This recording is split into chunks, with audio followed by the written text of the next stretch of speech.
Unless, Sid Lowe. Let's welcome in Julien Laurent for the unless, and we know exactly what that unless is. More stories developing around Kylian Mbappe and his future to PSG. What's it, $350 million to go to Saudi Arabia for a year, Jules? Yeah, that's the offer, Dan. Certainly from Al Hilal to PSG for the transfer fee, so it's 300 million euros. And then obviously PSG have said, yes, of course, this is a great offer. Go and speak to Kylian. As of right now, when we record the show, there hasn't been any contact between Al Hilal and the Kylian Mbappe clan, the family, if you want, the lawyer, whoever they want to talk to. And still, I'm going to repeat what we said the other night on the show, but he's the only club he would want to join if he was to leave PSG is Real Madrid. It's not Al Hilal, it's nowhere in Saudi, it's not even anywhere else in Europe. It would only be Real Madrid if they were ready to welcome him now and not just a year from now. But good, I think, for the Saudis to try. I admire the audacious proposal and the offer and everything and what they're ready to pay Kylian.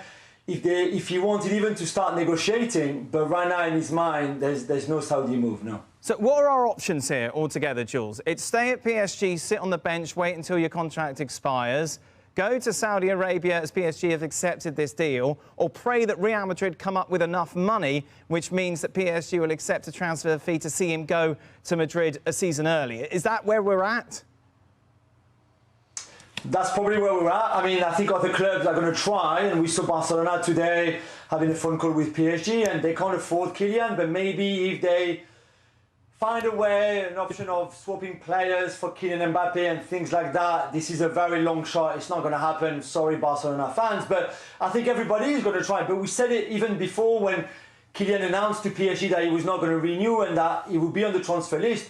We said at the time, everybody should try. Even like the big English clubs should all try. Even the ones who don't have the money, like Liverpool and Manchester United right now, find a way maybe of getting together the 150 million plus the 35 million euros a year that you're going to pay him in wages. And, you know, for anybody else trying to come, they will have to convince him that it's the right project too. Sid Lowe, what would you like to say?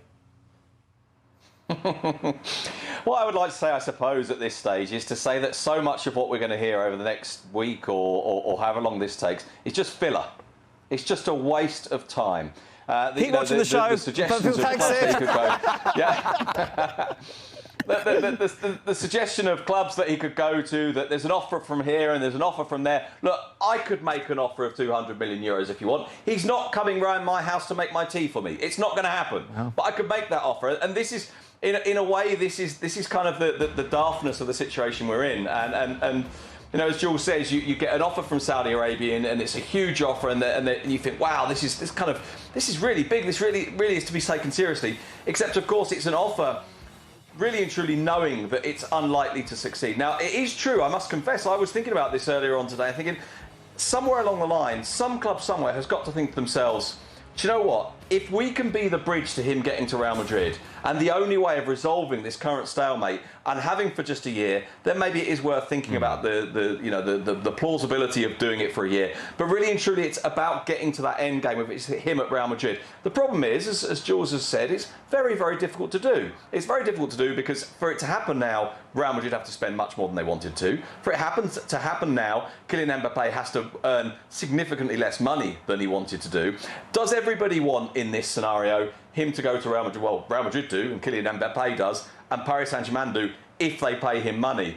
So that feels like those ingredients make that the most likely scenario, but there's a huge amount of money involved. And so really and truly we're in a position now which is, who breaks the deadlock? How do we get to that point where this gets resolved? Because the current situation isn't good for anybody, including PSG, including Kylian Mbappe, including Real Madrid, and including me, who wanted him to come here and make my tea for me. Yeah, but it's good for Jules. His appearance fee now, you know, you have to get over all the latest. So I suppose that's one person who's benefiting from it.